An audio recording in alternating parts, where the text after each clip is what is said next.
São Francisco? Tá bom?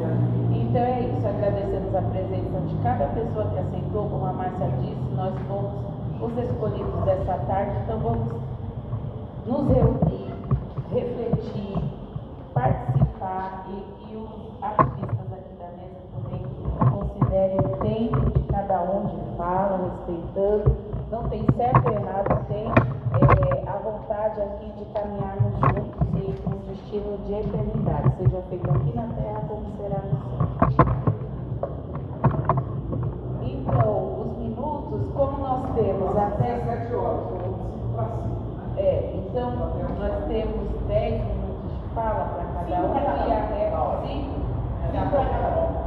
E aí começa da esquerda para a direita. se o Espírito Santo inspirar, 6 minutos. 6 minutos. O Espírito Santo está falando, né?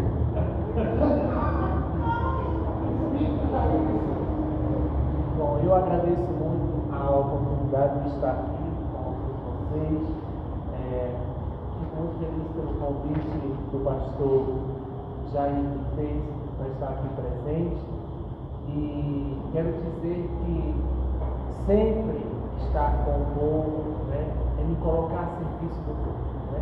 Para quem não já foi falado o nome, eu sou Márcio Augusto.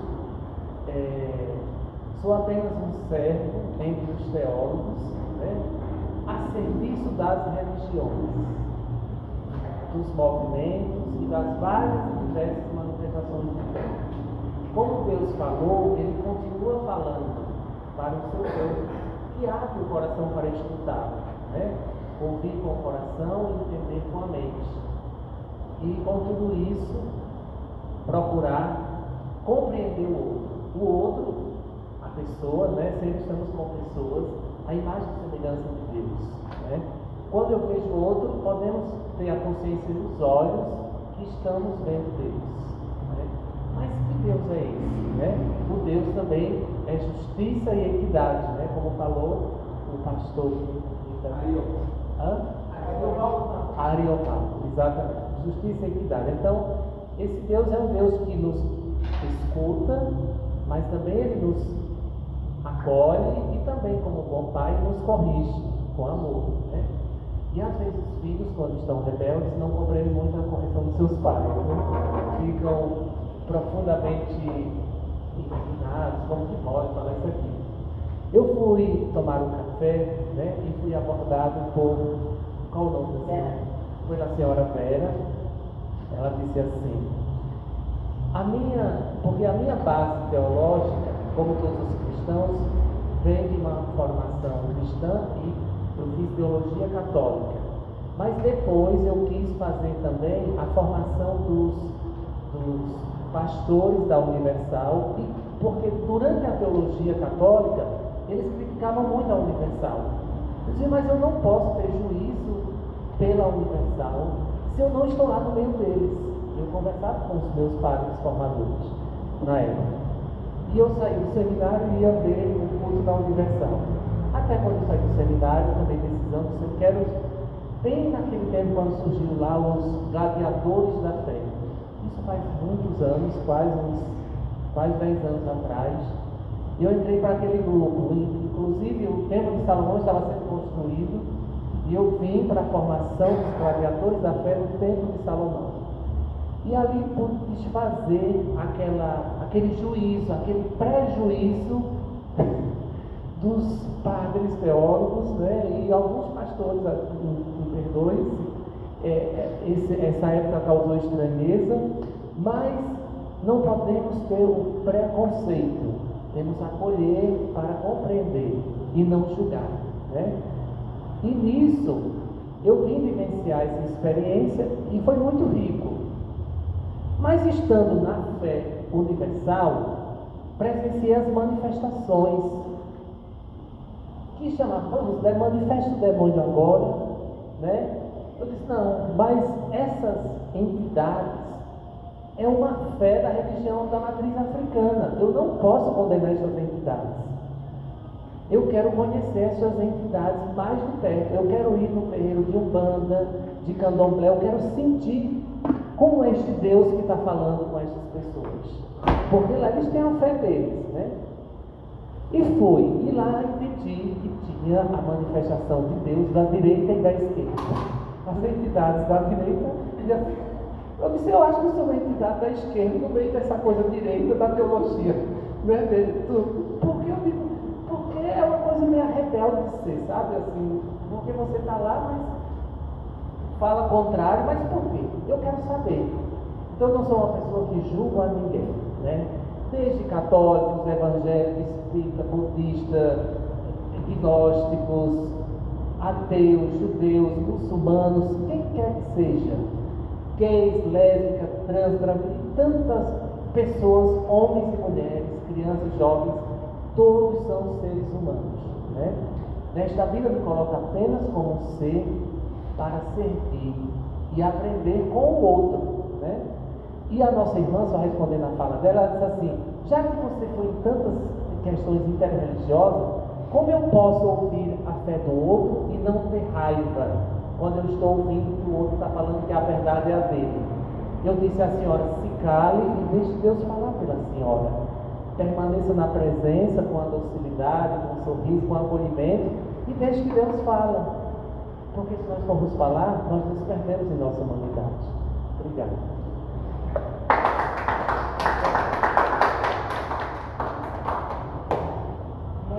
Muito sábio esse silenciamento, porque eu lembrei da passagem onde Cristo começa a escrever na areia.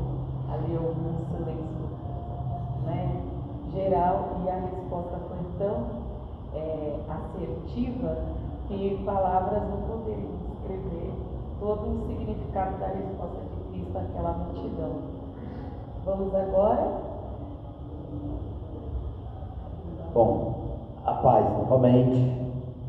Falar um pouco sobre a minha trajetória, rapidinho. Eu iniciei a minha militância ainda aos 15, 16 anos, nas comunidades eclesiais de base, né, na Pastoral da Terra, lá no interior do Tocantins, onde de lá eu trago a minha formação política. Minha formação política de esquerda eu trago da Pastoral da Terra.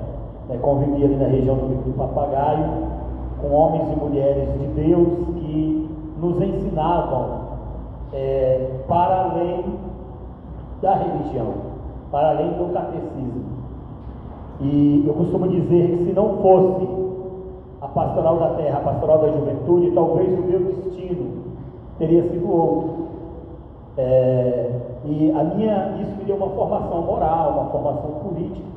Quando eu venho para São Paulo, em Belém, no Pará, eu resolvo conhecer os evangélicos mais de perto.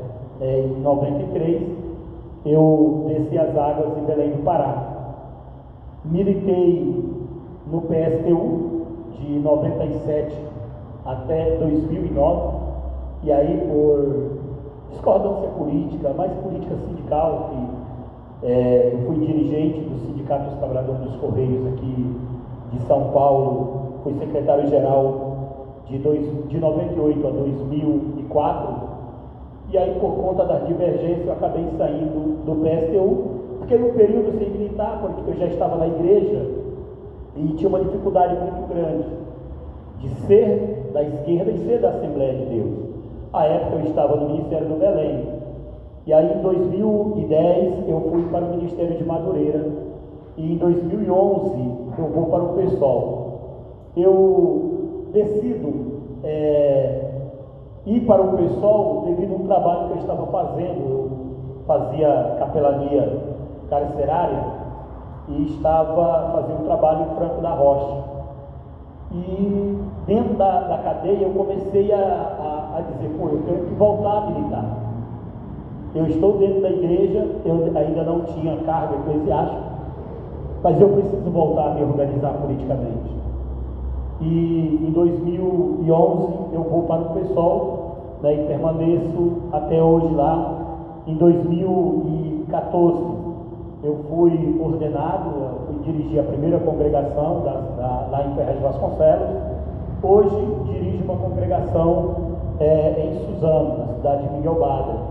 quando foi para eu ser consagrado ao diaconato, fui separado para o diaconato, a primeira coisa que eu faço é procurar a direção da igreja e informá-la que eu sou militante, que eu tenho um pensamento de esquerda e que se eles quisessem me consagrar ao diaconato, eu estaria ali, mas que aquela consagração não mudaria o meu pensamento político.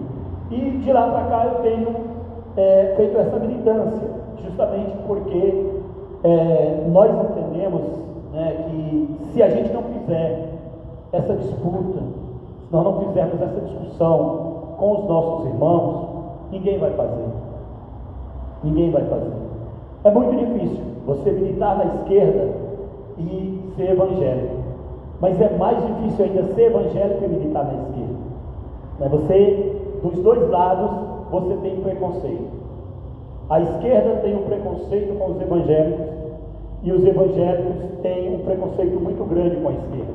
E nós temos que encontrar uma forma de quebrar essas barreiras, de transformar a visão dos irmãos, porque a grande maioria, 80%, se não for mais, da população evangélica é uma população que depende do SUS, que depende do Bolsa Família, que precisa do INSS, que precisa de políticas públicas para sobreviver. E essas pessoas estão na periferia. Só que essas pessoas muitas vezes não reconhecem na esquerda o avanço dessas políticas. Eles, por exemplo, o filho do irmão que está lá na zona leste de São Paulo, lá na Água Vermelha, no Jardim Rogru, está hoje estudando na Universidade Federal de São Paulo. Mas ele só está na Universidade Federal de São Paulo porque o governo do presidente Lula ampliou as vagas nas universidades públicas e o Fernando Haddad criou o ProUni para que ele pudesse ir para uma universidade e depois criou o SISU para que ele pudesse ir para uma universidade pública. Então é um debate que a gente precisa ter com os nossos irmãos. Então, e esse debate, quando eu decido voltar à minha militância, era um debate que eu queria fazer. Eu não queria usar o palco da minha igreja, o púlpito da minha igreja, como palanque político, mas eu queria ter um espaço em que eu chegasse para um pastor e dissesse para ele o que é a esquerda e o que a esquerda pensa. E eu só conseguiria fazer isso se eu estivesse na mesma cadeira que ele, se eu estivesse sentado junto com ele e se eu tivesse condições de dialogar com ele como pastor também. E aí eu fui aceitando chegar ao pastorado. Então é um debate que para nós é muito importante. E está hoje como pré-candidato a deputado federal justamente por conta desse debate. Poderia ser candidato a deputado estadual e fazer esse debate também? Poderia. Mas o avanço do preconceito dentro da igreja nos últimos anos, ele foi muito grande. E justamente com as políticas do governo federal, com as políticas que foram implantadas de 2003 a 2011, que foram ampliação de políticas para tirar o povo da miséria. E a gente não consegue fazer esse debate se nós não estivermos inseridos nele, se nós não tivermos consciência da clareza e da necessidade desse debate. Então, me coloquei à disposição do meu partido, fiz uma conversa com alguns irmãos, tem alguns pastores que são de igrejas pequenas, que estão nos apoiando, que estão nos ajudando, que vão caminhar junto conosco nessa luta. E o grande objetivo da candidatura é justamente dar voz para aqueles irmãos e irmãs que querem votar num candidato de esquerda, mas que não querem votar em alguém que não seja evangélico. Nós estamos lá para fazer esse diálogo, para fazer esse debate e tentar construir essas pontes que foram destruídas ao longo do tempo. É isso.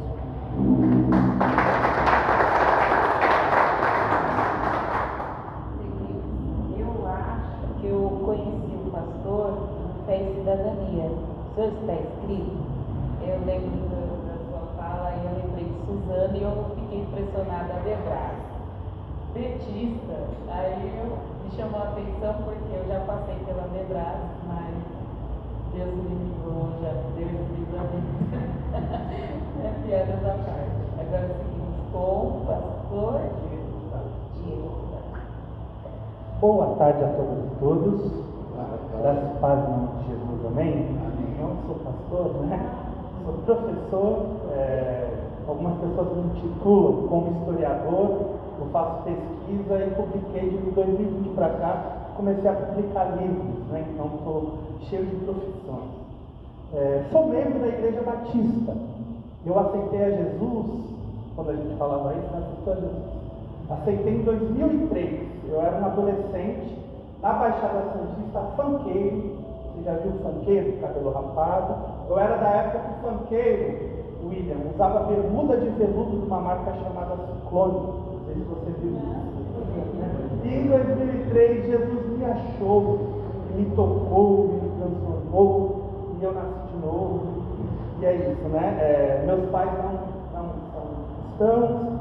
Minha mãe, na verdade, foi criada no Evangelho, não estava, minha mãe retornou. Meu pai aceitou Jesus, mas nunca foi membro de igreja, né? E lá no litoral, eu fui presidente da Juventude Batista do Litoral, a Juventude das Igrejas Batistas, não estou mais a presidente. Fui da Associação Batista do Litoral, né? E antes de tudo isso, eu fui professor, dando aula para os adolescentes, para os juniores na igreja.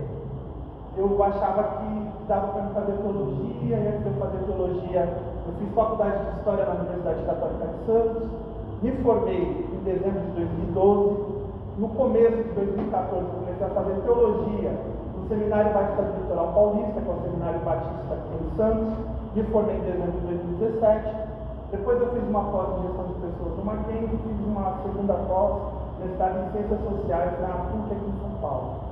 Eu sempre achei que política, para mim, era algo de bastidor. O meu negócio seria a vocação, seria o ministério, e política, para mim, seria algo de bastidor. Porém, cada desafio que eu aceitava na igreja, eu encarava como ministério, eu encarava como servir pessoas.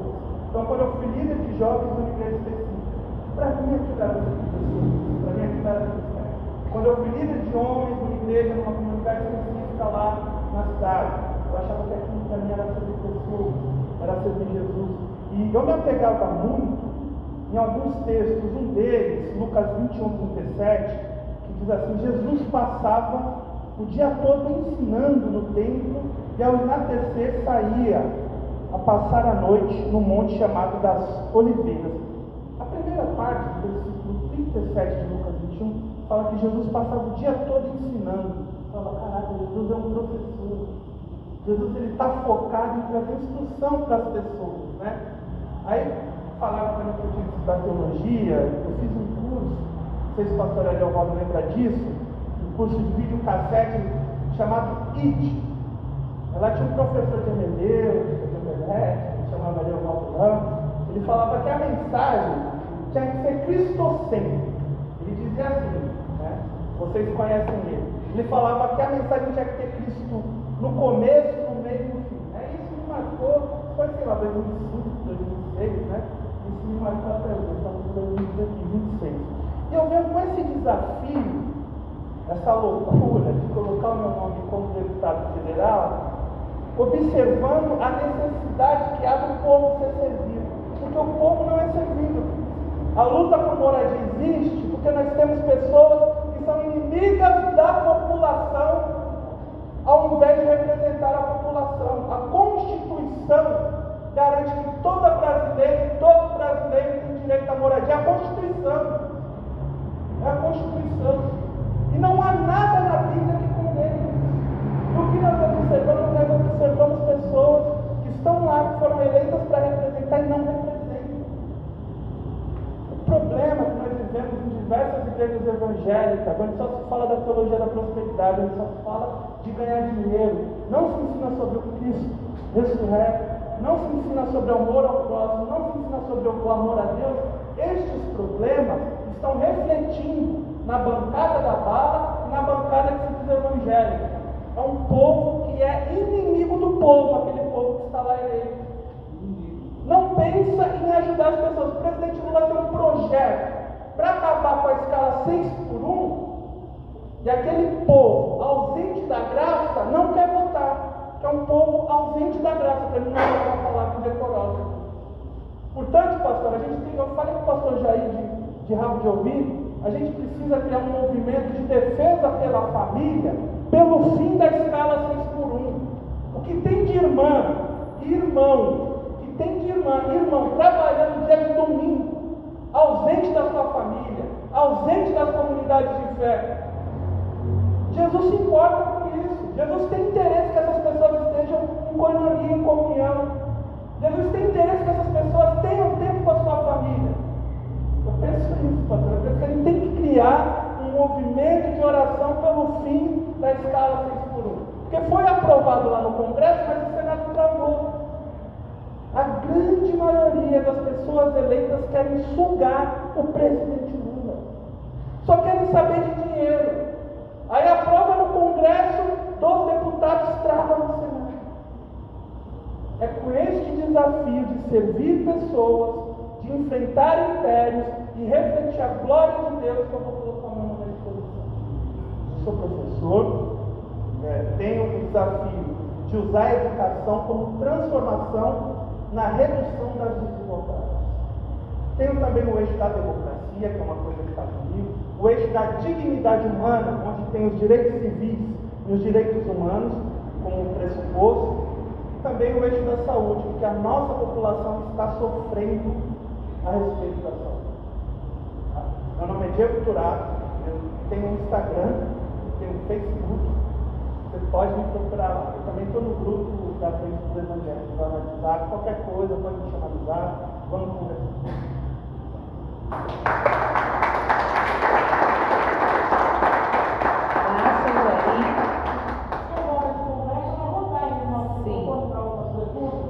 Alguém quer já se inscreva? Agora, mas é importante a gente não. Que as pessoas se manifestem, né? Sim, não é que ele está querendo dizer que não é para interpretar o que Não, é que às vezes a pessoa fala, a gente interpreta o outro. O irmão falou isso, mas não é assim. Quer dizer, a prova é para a gente não interpretar o outro, mas ouvir, né? Ouvir é isso. Eu já vou deixar então uma pergunta para os candidatos que se sentirem à vontade, os pré-candidatos, né?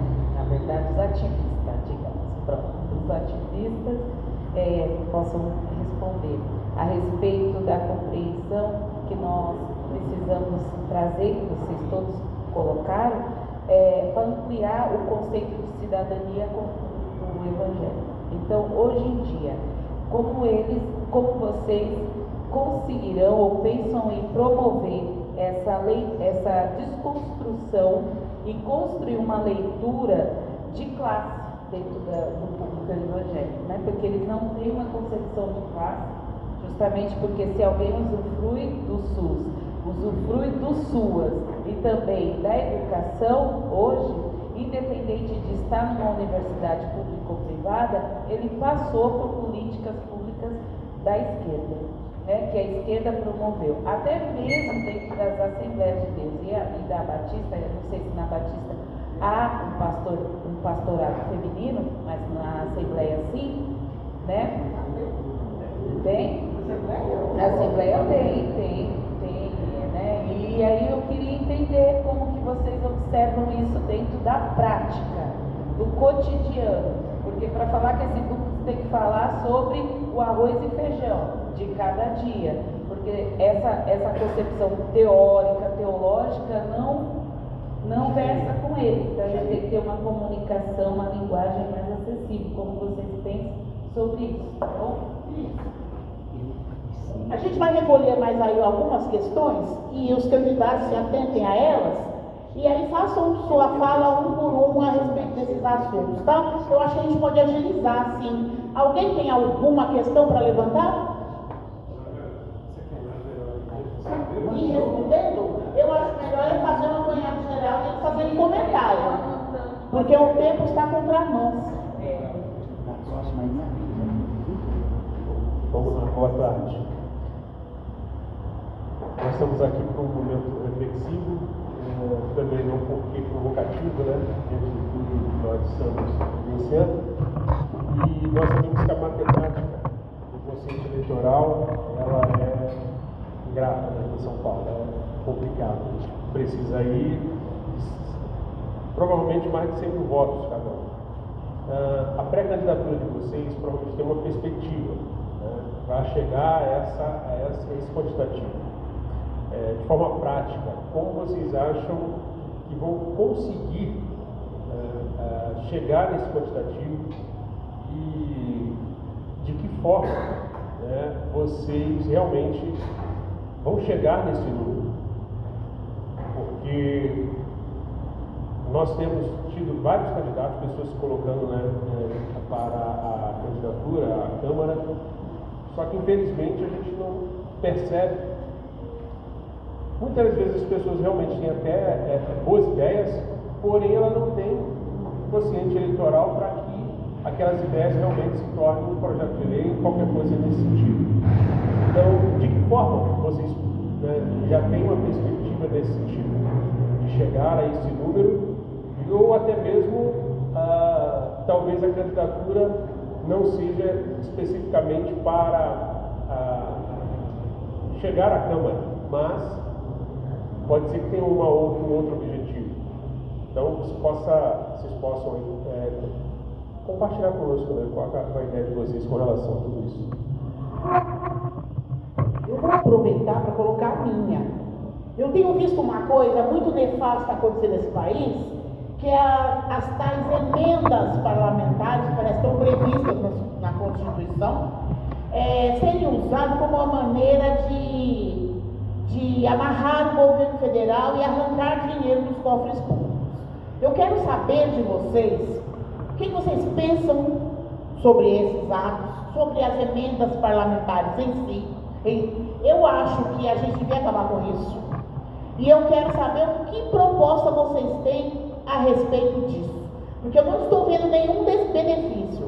Porque o dinheiro vem, o prefeito pega aquele dinheiro, uma parte ele morde, distribui para a turma deles, eu vejo na cidade que eu trabalho. E aí, o restinho que sobrou, ele vai lá e faz uma pracinha, ele compra meia dúzia de vidros de remédio, ele põe uma placa numa casinha bonita e fala que é não sei o que para cuidar da mulher, e nem equipamento direito lá não tem. O perdão da expressão serve muito a sem vergonhice. Eu queria ver qual irmão tem mais alguma questão. Vera, Edicleia, Ariovaldo Ramos, Marcelo Petronila. Vamos responder essas três, depois a gente responde mais três, é melhor. Não, tanta coisa que ele está com medo de se esquecer. Vamos lá, tá certo, pastor? Atendendo a pedidos.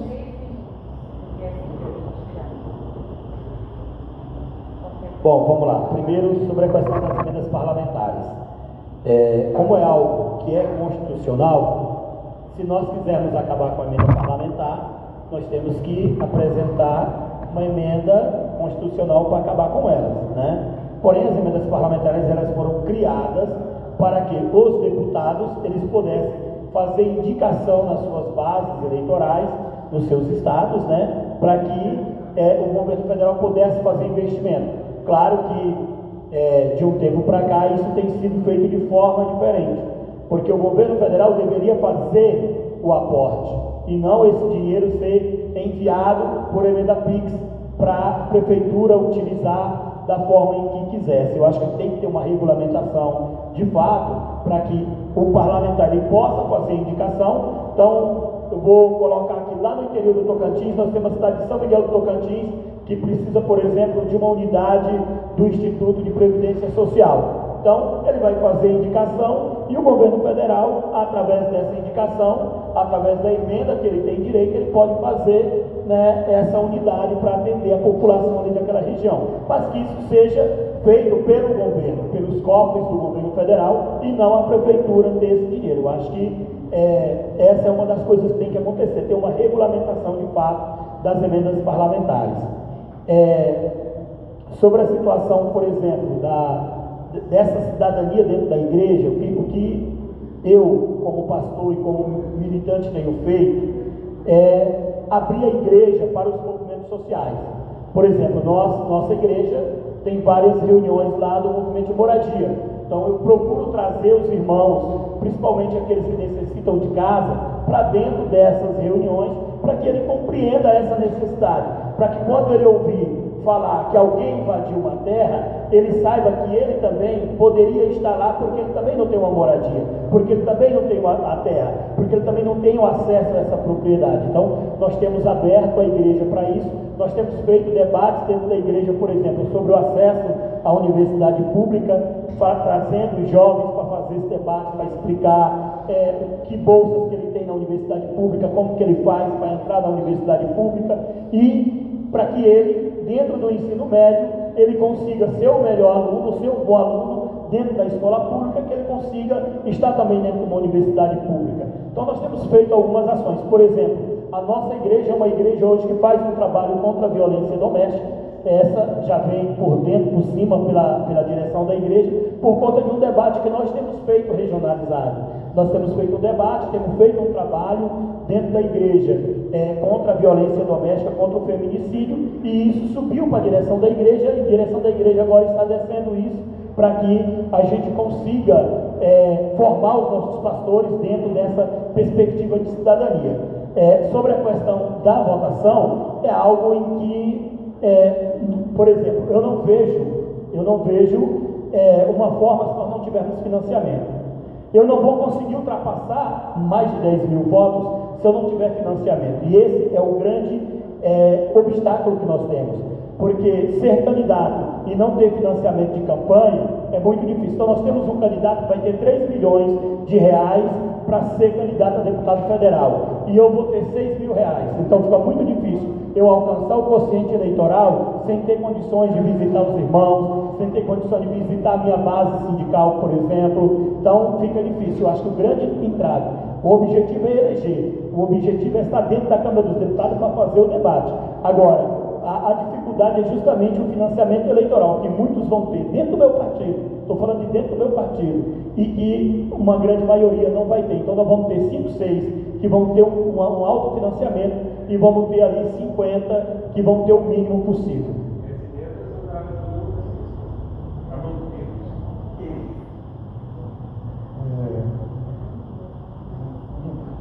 Primeiro, vamos na terceira da Márcia, sobre as emendas. A emenda hoje virou uma negociada. Então, cada deputado está poderoso. No ano de 2025, foram 38 milhões de reais que cada deputado federal teve. No mínimo, teve deputado que teve mais de 38 milhões de reais. Por exemplo, o presidente da Câmara, ele consegue passar ainda alguma coisa a mais. Então, fica todo mundo ali refém do presidente do Senado, todo mundo refém do presidente da Câmara. É um absurdo. Agora, para acabar, realmente não dá para você acabar com a emenda, dá para reduzir o valor. O presidente Lula, ele tinha essa proposta de reduzir e não ficar refém. Tinha essa proposta em 2022. Não conseguiu. Não por incompetência dele. Ele não conseguiu porque não dá, porque é ele, mais cerca de 100 deputados que tem lá nossos, contra 400. Então, assim, a gente precisa de milagre. E, no fundo, que eu penso, o que eu ia propor, vamos supor que acontecesse, não milagre, de chegarmos lá. Eu ia propor uma transparência maior. Vou dar 2 exemplos da cidade onde eu moro. Onde eu moro tem uma Santa Casa, eu moro na cidade de Santos. Tem uma Santa Casa lá. Um deputado que nem é federal, que é estadual, a emenda para deputado estadual foram de 12 a 16 milhões, para estadual, para federal foi 38 milhões. Esse deputado estadual, que é da direita, ele mandou de 9 a 11 milhões para a Santa Casa de Santos. A gente não vê com o que o dinheiro é gasto. Tem uma cidade do lado de Santos chamada São Vicente. Em São Vicente, um deputado federal do centro político mandou 9 milhões de reais para a saúde. A gente não sabe no que foi gasto esses 9 milhões. Agora, nisso, não saber o que foi gasto, o que aconteceu, isso cabe denúncia ao Ministério Público, isso cabe correr atrás. Então, a gente tem que correr atrás. Sobre a emenda, dá para dizer isso, né? Nossa luta, nosso desejo de querer que o dinheiro volte para as pessoas, que o dinheiro seja aplicado no povo. A pergunta do William, como chegar no coeficiente? É o maior desafio que todos os candidatos têm, não só para ser deputado federal, como também para ser deputado estadual, para ser vereador, para ser conselheiro tutelar, para ser presidente da Juventude Batista do Litoral. Agora eu fui lá, né, tem que ganhar uma eleição. Aí a gente faz o que eu estou fazendo aqui. A gente tenta convencer pessoas, a gente mostra a nossa formação, a gente mostra que a gente está à disposição, a gente mostra que a gente tem uma fé. a gente acredita, né? A gente tem um credo, mas é muito difícil. Não é difícil só para nós, é difícil até para os poderosos. Tem muito deputado que está com medo de não se reeleger. Então a gente se coloca à disposição. Eu acredito que o fator ter coragem ajuda muito nesse momento. Ter fé. Agora, saber o futuro a gente não sabe. A gente vai para cima, a gente tenta. E sobre a questão dos evangelhos, como que a gente pode dizer assim, como conhecer os evangelhos? Não sei se é isso que você perguntou, mais ou menos. Nós estamos fazendo essa luta desde o primeiro dia que eu aceitei Jesus, que é tentar mostrar que a mentira não faz parte do que a gente acredita, o engano não faz parte do que a gente acredita. Então a pessoa vai ficar acreditando no engano, a pessoa vai ficar acreditando na mentira. Agora, obviamente, é muito difícil, principalmente para quem é mulher, para minha irmã, porque chega um cara lá, um fascista. Normalmente os fascistas, você pode perceber que são inconsistentes na fé. Tem um monte de igreja. Tem um monte. Que não sei o quê, que não sei o quê. Eles percebem. Eles boicotam. Então nós temos homens e mulheres aqui, nesta reunião, nesta mesa, que foram boicotados por causa de fascismo em igreja, foram perseguidos por causa de fascismo em igreja. Mesmo assim a gente não desanima. A gente está aqui. Eu, no meu caso, estou no Partido dos Trabalhadores. E quem está no Partido dos Trabalhadores sabe o que é estar no Partido dos Trabalhadores. A gente não baixa a cabeça. É com muita coragem que a gente vai para cima. E não ir para cima para brigar, mas para convencer, com a educação. A nossa arma é a educação.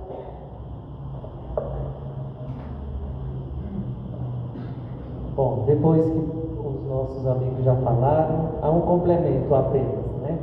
Eu pontuei aqui, sendo muito breve, falando sobre a pergunta da mesa, que foi sobre a questão das políticas públicas e já une a questão das emendas parlamentares, né? Num conceito que, trazendo especificamente, como você citou, de ter arroz e feijão na mesa dos nossos irmãos evangélicos na igreja, esse discurso para o pastor e sua comunidade, né? Então eu acredito que a igreja é um ponto de encontro, né? E nessa base desse encontro surgiu o princípio da teologia de prosperidade. Mas não podemos ficar fantasiando. Tem que ter base, arroz e feijão na mesa. Então, o que nossa igreja pode fazer para ser melhor? Para todos os irmãos aqui melhorarem e crescer juntos. De repente, que era uma ideia como se fosse uma ideia fascista, de uma cultura empreendedora.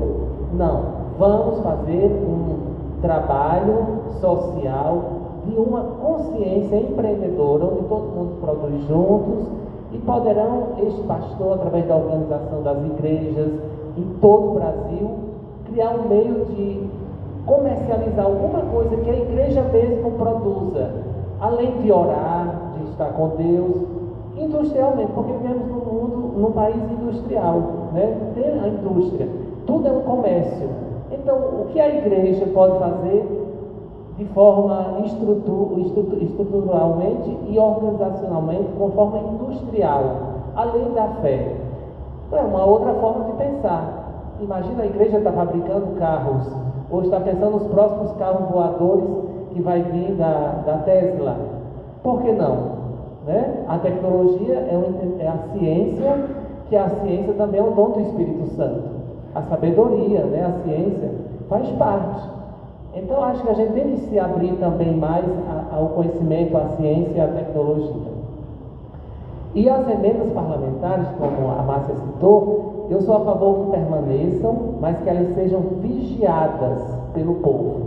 O povo que tem que decidir, tem tantos milhões de deputados, mas o povo tem aqui um conselho que essas pessoas vão dizer na cidade quais as organizações merecem receber o comitê de pessoas que decidem, e não onde o deputado quer direcionar o dinheiro no calar da noite, como você disse, que o prefeito pega e some.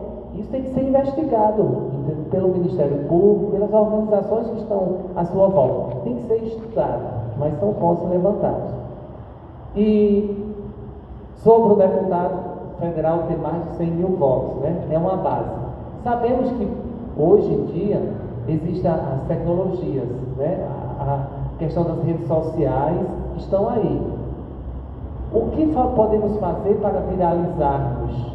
Tudo viraliza tão rápido na internet. Da noite para o dia tem milhões de pessoas que estão falando de um assunto que nunca foi pensado e falado antes.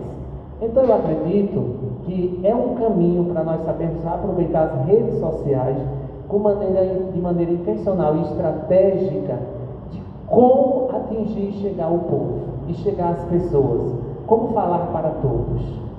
E por último, o financiamento de campanha é como falou nosso amigo, precisamos de financiamento. Se a campanha para deputado federal diz que é 3 milhões e 500 mil para o deputado federal ser eleito, então a dignidade do deputado federal ser eleito é com 3 milhões e 500 mil.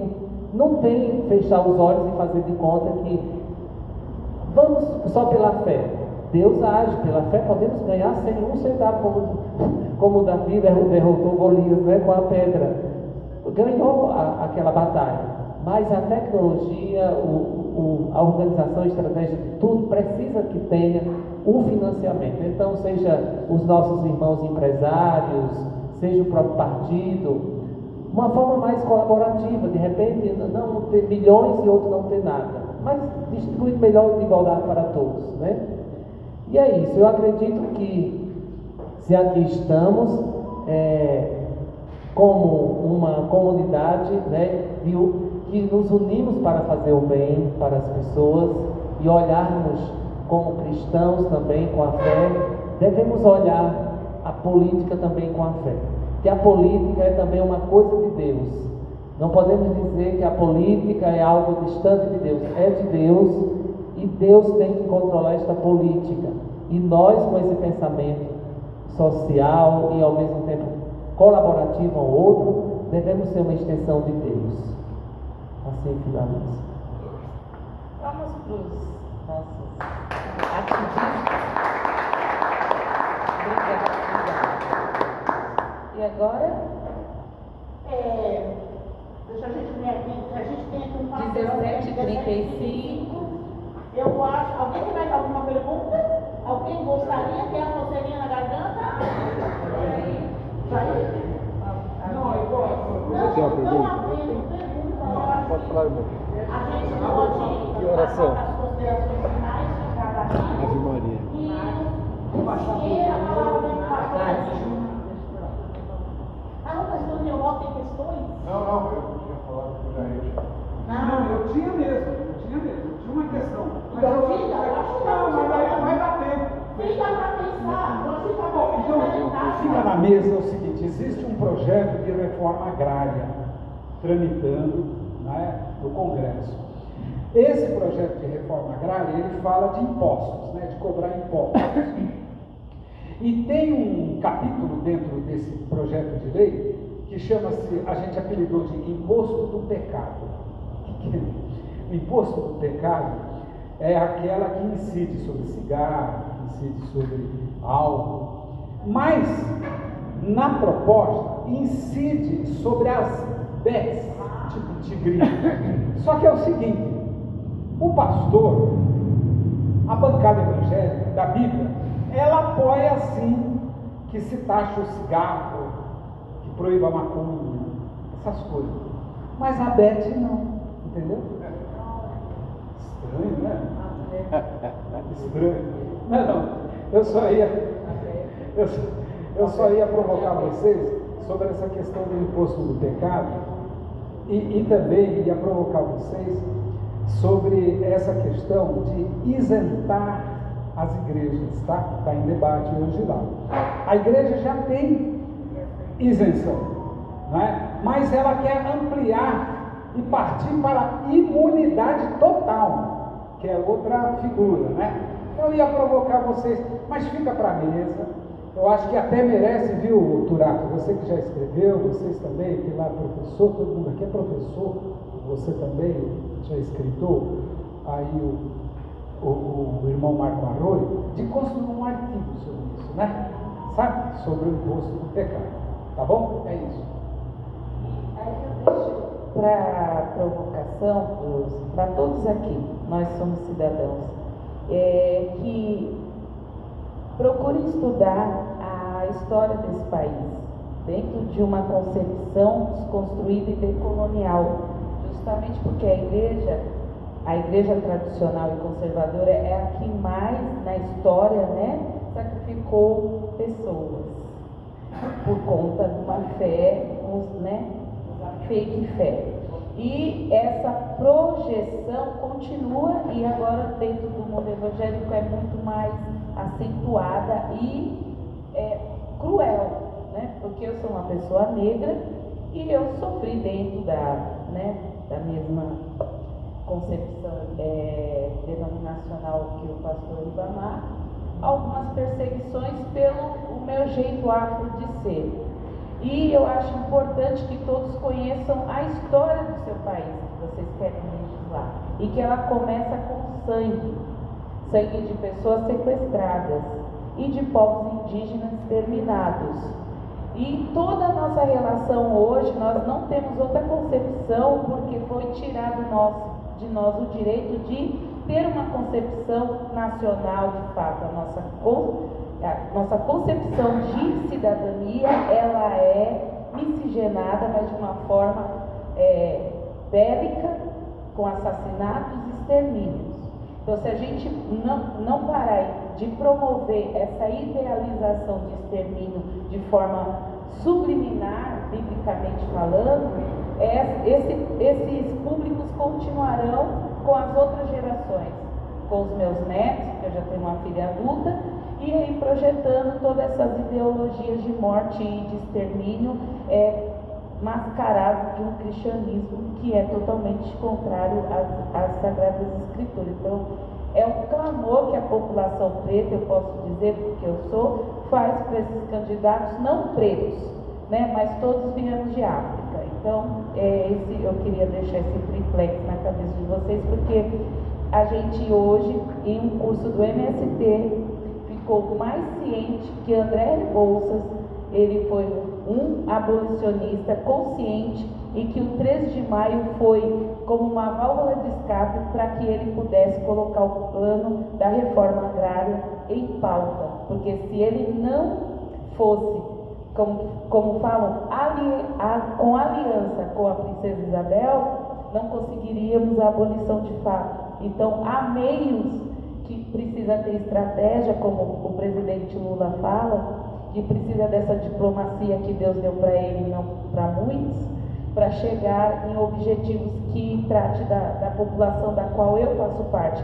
E também, só deixar um ponto que foi falado assim, nós estamos do lado dos oprimidos, da população vulnerável. Eu sou uma pessoa vulnerável, eu sou da classe trabalhadora, eu faço parte desse público vulnerável. Colocar-nos na primeira pessoa dessa discussão, principalmente vocês, porque vocês estão na classe trabalhadora, e às vezes eu vejo que nos discursos dos parlamentares isso foge totalmente, porque aí os K sobem na conta bancária, você vira personalité, Van Gogh, e esquece da terra que você nasceu. Mas assim, eu quero que Deus abençoe todos vocês. Nós já temos o nosso candidato, mas torcemos para todos que o PT levante um parlamento nessa nova eleição. Eu torço por isso e oro por isso também. Muito obrigada. Amém.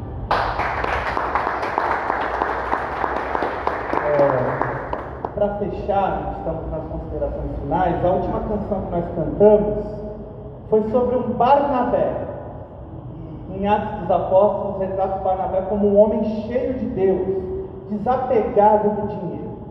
Hoje nós precisamos de mais Barnabés e menos Malafaia. Está uma vergonha o que nós estamos vivendo. Então nós precisamos do Barnabé bíblico em nossas congregações e menos Malafaia. É isso. Sobre essa questão, eu tive a experiência, não sei se a companheira conhece, foi do caso. Sim, eu estou aqui porque... Que legal. Eu dou aula há 5 anos no de Santos. Então, sobre tudo que a companheira disse, eu quero deixar uma leitura, não sei quantos aqui conhecem, Bartolomeu Las Casas, um livro chamado O Paraíso Destruído. Você disse que tem candidato, pergunte se os seus candidatos leram O Paraíso Desconhecido de Las Casas. Se eles não leram, eu sugiro que reflitam. Porque eu recomendo que cada brasileira, cada brasileiro, cada americano, norte-americano, latino-americano, leia Bartolomeu de Las Casas, O Paraíso Destruído. Vai falar o que você está dizendo aí. Só que ele publicou isso no século XVI. No século XVI.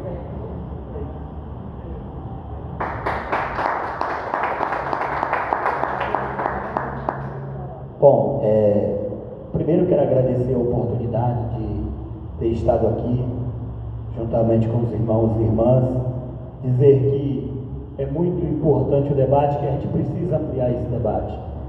Nós também, na igreja em que eu estou pastoreando, quando começamos a discutir o fim da escala 6x1, eu comecei a me colocar e a trazer a igreja a refletir sobre a quantidade de jovens que nós tínhamos há 10 anos atrás, no sábado e no domingo, na sexta-feira, numa festividade de jovens, e que hoje, por exemplo, nós, estou falando da minha igreja, Assembleia de Deus, Ministério de Madureira, não conseguimos mais fazer uma festividade de jovens iniciando no sábado, porque todos os nossos jovens estão no mercado de trabalho, graças a Deus, mas trabalhando no sábado não conseguem estar na igreja. Nós, quando começávamos uma festividade de jovem, ela se iniciava numa quinta-feira, era quinta, sexta, sábado, domingo. Hoje você não consegue ter no domingo os jovens que são frequentes da sua igreja, que são do grupo de jovens da sua igreja. Então o debate da escala 6x1, nós temos feito dentro da igreja, dentro dessa perspectiva do afastamento do jovem da sua comunidade religiosa, e que para nós é muito importante. Eu acho que esse debate ele tem que se ampliar, tem que ser feito mais vezes, para que a gente tenha, inclusive, essa oportunidade de convidar outras pessoas, convidar outros irmãos e irmãs para participar desse debate e ampliar esse debate. Agradecer, dizer que foi muito importante o debate, saio daqui com um aprendizado e estamos juntos nessa luta. Nós queremos eleger a maior bancada de esquerda agora em 2026. E por isso me coloco à disposição. Me coloquei à disposição, a princípio, não viria, não sairia, não seria pré-candidato, mas depois aceitei o desafio, estamos aí. Sei que não é uma batalha fácil, sei que é muito difícil, mas é dentro dessa dificuldade que nós vamos conversando com as pessoas e ajudando as pessoas a abrir o seu olho, abrir a sua mente, abrir o seu coração para as políticas que nós temos vivido nesses últimos 4 anos, que são políticas públicas para o povo pobre, para a nossa classe, para aqueles que estão sofrendo junto conosco.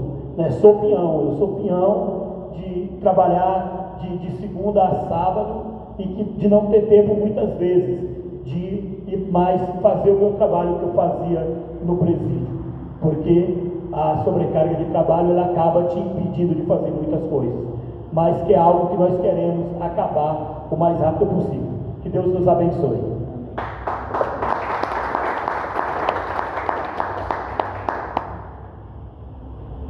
Bom, eu quero agradecer a honra e a satisfação de estar aqui com vocês nesta tarde, né? É uma tarde de graças, podemos dizer, por termos estado presentes, estamos presentes e continuaremos presentes em nossos pensamentos por este dia, por estas palavras. Como disse a nossa amiga, este momento é eterno na história, não se repetirá mais este dia que estamos aqui, que é 20/6 de 2026. Marcamos este dia, esta história, que tudo que falamos aqui possa se tornar realidade, seja a nossa vitória como deputados federais, porque não, né? Temos que desejar que todos nós ganhamos, porque nossa população é muito grande, Brasil muito grande, São Paulo muitos deputados, então dá para se eleger. As igrejas são organizações, as religiões, os movimentos que congregam pessoas, têm poder muito grande de transformar e conquistar o que elas quiserem. Então eu acredito que o partido dentro de estratégias, com a orientação do nosso querido pastor Jair, né, aqui aqui com tanta sabedoria, direcionando todo esse trabalho, juntamente com a Márcia, com a Cris, e que já passou aqui hoje, a Toninha, né? Toninha, e aqui todos os líderes, né, que aqui estão. Acredito que temos muito para fazer pelo Brasil quando estamos unidos, e esse é o nosso momento. Acredito que ninguém vai ser eleito sozinho, e uma vez eleito, precisamos continuar com o povo, com as pessoas. A gente está aqui para você, e você está aqui para nós, né? Então, eu sou também de formação visagista, está muito em alta e da moda, né?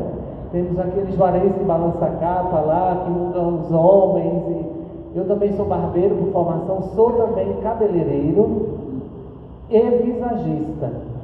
Visagem é rosto, ismo é ciência. Visagismo é a ciência do rosto da pessoa humana. A pessoa humana reconhece-me pelo seu rosto. Está a sua identidade, quero ver seu rosto. Ao olhar o seu rosto, me diz quem você é.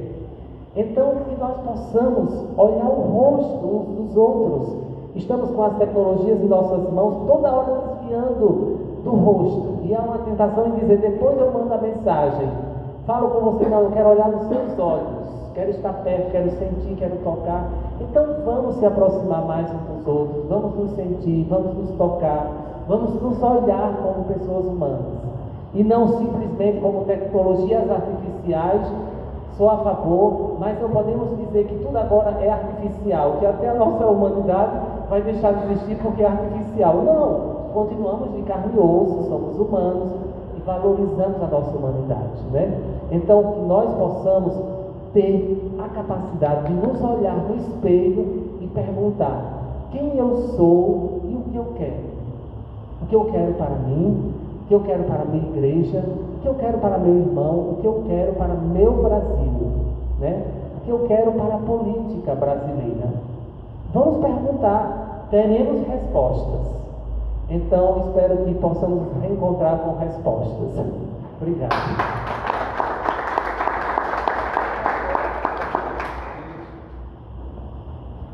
Muito obrigado, queridos. Vamos desfazer essa mesa. São 17h48 minutos. Eu quero passar para o reverendo Danilo Prado, para que ele possa nos conduzir nesse final. Eu não sei se dá tempo de cantar, dá tempo? Caso houvesse tempo, agora seria um momento de planejamento. Mas não temos tempo. Mas só uma questão. Terceiro sábado do mês, está bom para todo mundo? Não precisa mudar essa data? Quem vem no próximo terceiro sábado de julho? Quem vai trazer mais alguém? Depois, o que a gente vai pautar, tem muita coisa que foi dito aqui na mesa, né? Sobre consciência de classe, sobre uma série de aspectos que nos tocam nos seres humanos e como cristãos, que nós vamos trabalhar nessa ousada proposta da Frente de Evangelho Expressão de Direito se reunir todo mês. Todo mês, mensalmente. Todo terceiro sábado do mês. E estejam atentos aí nos nossos grupos que a gente vai chamar. Não dá mais tempo de nada que pegar isso aqui limpo, com a mesa limpa. Quando eu fazia teologia pleistocênica, eu fui da Lutero, tem um luterano aqui, e aí ele pode me desmentir, que Lutero dizia que a gente tem que orar como se todo trabalho fosse inútil e trabalhar como se toda oração fosse ineficaz. Então vamos orar, trabalhar e tomar os meios de produção. Esse já cresce o meu, tá? Esse já cresce o meu, irmão. Agradecer.